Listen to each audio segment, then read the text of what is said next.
Welcome to our review of Week 1, Article 1, Does Strategic Planning Improve Organizational Performance? A Meta-Analysis.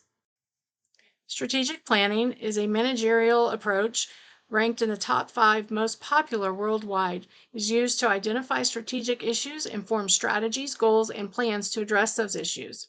But despite its popularity, it faces criticisms regarding its effectiveness. The key objective of this study was to analyze the impact of strategic planning on organizational performance and to reconcile the planning's popularity with its criticisms. This popular management approach is used in both public and private sectors around the world. It is founded on theories like the Harvard policy model, synoptic planning theory, and goal setting theory. Critics say that it is overly rational and inhibits strategic thinking, so it does not contribute to organizational performance. The hypothesis of this article is that does strategic planning improve organizational performance? The hypothesis is based on the theories that say that it should positively impact organizational performance by enhancing effectiveness and efficiency. There were moderators considered, including formality, participation, comprehensiveness, sector, geographic content, and data source. The research methodology included literature review of 87 correlations from 31 empirical studies. Each of these studies was published in a journal that is found in the Social Sciences Citations Index. The data analysis was a random effects meta-analysis that was used to estimate the overall effect of strategic planning on organizational performance, and meta-regression analysis was used to examine the moderators. We found this article highly relevant to process improvement. Strategic planning is highly effective when it is measurable and in a formal process. Without proper and agreeable measurements of results, forward momentum falters. The key to continuous improvement is knowing where the project is behind, where it is at target, and where it is at stretch. This is true across various business sectors. Enough research has been conducted to stand in support of strategic planning initiatives and action plans. Let's see. The rigorousness of the methods used, I would say that it was very rigorous. Strategic planning has been a growing concept for nearly 40 years. It has migrated from the private to the public sector business models and into the 90s. SWOT analysis is the breakdown of strengths, weaknesses, opportunities, and threats, and it is widely used in assessing risks and the effect of possible consequences and outcomes. I feel that this is a strong contribution to knowledge and perspectives and process improvements. New public management was an early adopter and evaluator of the success attributed to strategic planning models. By the 2010s, strategic planning was being used worldwide and continued to produce positive outcomes in both the private and the public sectors. Thank you.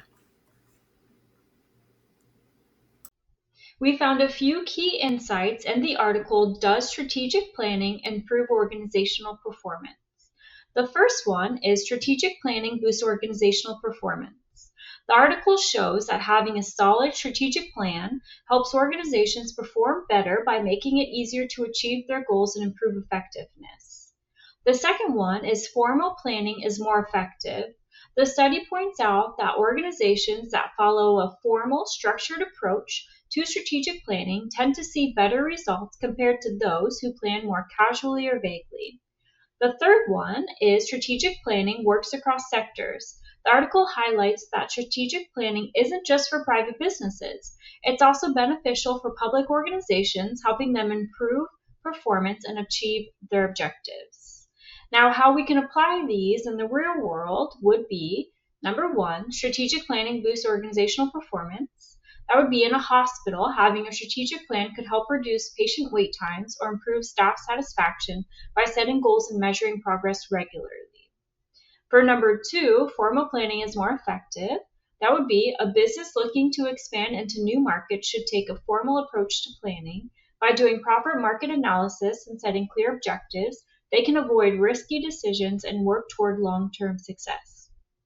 For number three, strategic planning works across sectors. That would be a nonprofit could use strategic planning to set goals like raising more funds or expanding its services. Having a clear plan makes it easier to align everyone with the organization's mission and track progress along the way. Some of the strengths that found in the research article, Does Strategic Planning Improve Organizational Performance? A meta-analysis. The first is the article has a strong use of data and research. It analyzed 31 studies and 87 data points, making its conclusions reliable and well supported. The article is also useful for both theory and practice. It proved that structure and goal driven planning is effective, which supports well known management theories. It also gave organizations practical advice to focus on formal planning and thorough analysis. A couple of limitations found with that study is that there is a potential for bias with the data source. Many meta analyses relies heavily on self reported surveys.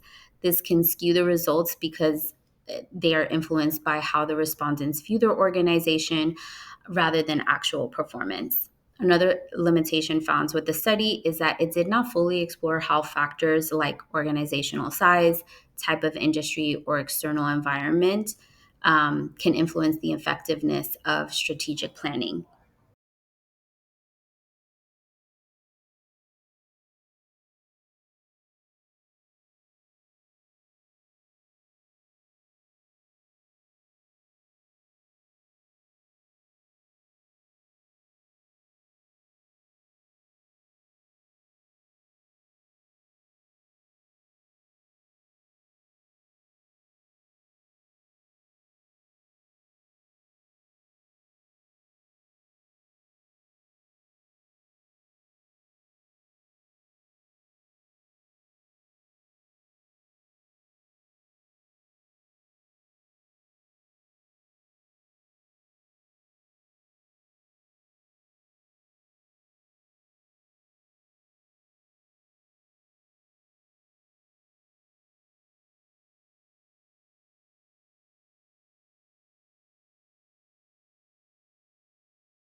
This part of the presentation is reviewing Article 2, examining and comparing the critical success factors between business process management and business process automation.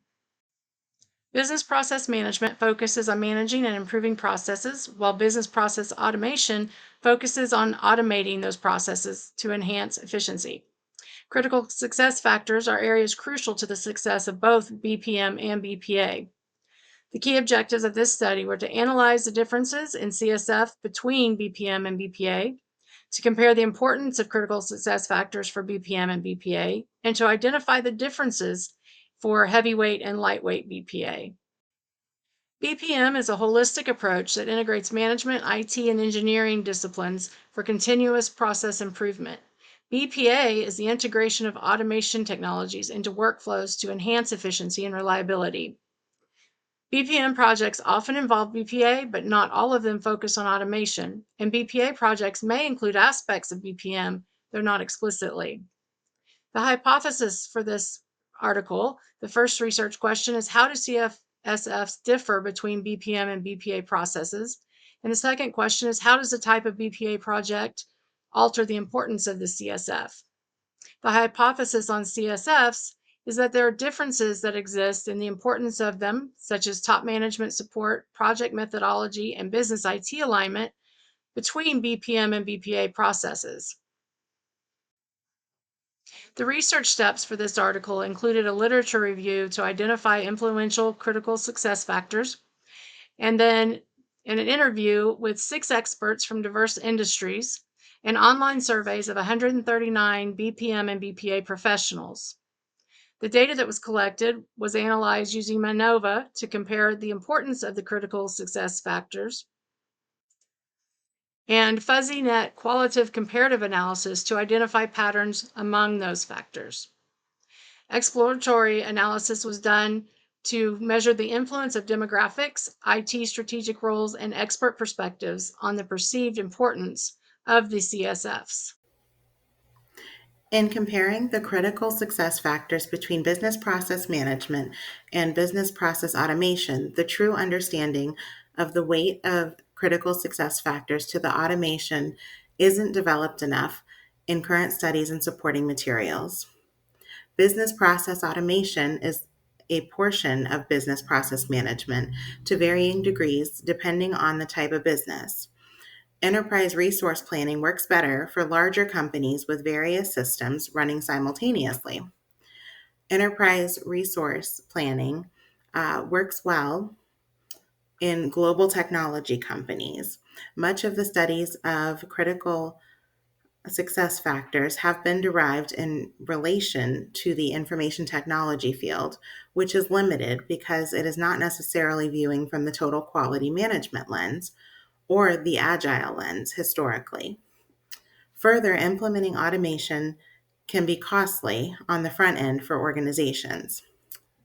Business process automation systems have been broken down into two categories, heavyweight and lightweight. Lightweight automation may aim to streamline one department's process, whereas heavyweight automation is used across complete systems and interdependent business functions. Defining critical success factors varies with each project or business type. Business process management requires a high level of senior leadership support, a higher level of senior leadership support than automation initiatives and goals. Than automation initiatives and goals need to be effectively communicated to best define the critical success factors. I believe that the methods used were very rigorous and appropriate.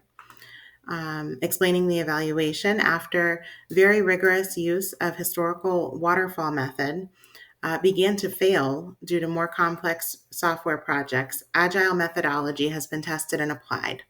Focus has shifted more to adaptable nature to work through projects. Concentration on business process management culture, context, and fit has come to the forefront, and project managers work to align these cultural aspects. Workflow systems and managing incremental workflows have become crucial factors in success in the agile project management method. In contribution to the field, I do feel that this article has a strong contribution to knowledge and perspectives in process improvement. More studies should be performed as business process management and business process automation evolves. Organizational cultural buy-in has to occur for success, especially in automation efforts. Goal communication is important for critical success factor identification in both automation and management. Thank you. We learned a few key insights from the article examining and comparing the critical success factors between business process management and business process automation. The first one is critical success factors differ between business process management and business process automation. The article explains that the critical success factors for business process management, BPM, are different from those of business process automation, BPA. For BPM, having strong support from top management is really important, while the type of methodology used for the project varies between BPM and BPA. The second one is the type of BPA affects the critical success factors. The study also highlights that the kind of BPA being used makes a difference in the importance of certain critical success factors. For larger BPA projects like ERP systems, top management support is crucial, whereas smaller BPA projects like robotic process automation, that support is less critical. The third one is BPM and BPA work together but are different. BPM and BPA are connected but aren't exactly the same thing. BPM looks at a whole process from start to finish, while BPA focuses more on automating specific tasks within those processes. Now, if we were to apply that in the real world, for number one, for example, a company looking to integrate an ERP system would need senior leadership to guide the project. Meanwhile, a company automating simple tasks like data entry with RPA can focus on choosing the right technology and ensuring the automation works smoothly. For number two, in a real world application, it would be in a call center. Implementing RPA to handle routine questions would require more attention to technical expertise and the right software than getting approval from top management. And for number three, the real world application would be in a logistics company. BPM can manage the overall network of operations while BPA can automate specific tasks like sorting packages or optimizing delivery routes, helping improve efficiency without overhauling everything at once.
As for our second article, examining and comparing the critical success factors between business process management, BPN, and business process automation, BPA. Two of the strengths was a clear comparison of BPM and BPA. The study explains key differences between both, including how heavyweight and lightweight automation projects work. And then how it's useful for businesses. It also gives practical advice to help organizations manage their BPM and BPA projects more effectively. Some of the limitations found are the first is limited participants. Most participants were young and from Europe, so the findings may not apply to all industries or regions. And then there's not enough factors considered. So the study only looked at a few success factors, missing others like company culture and resistance to change.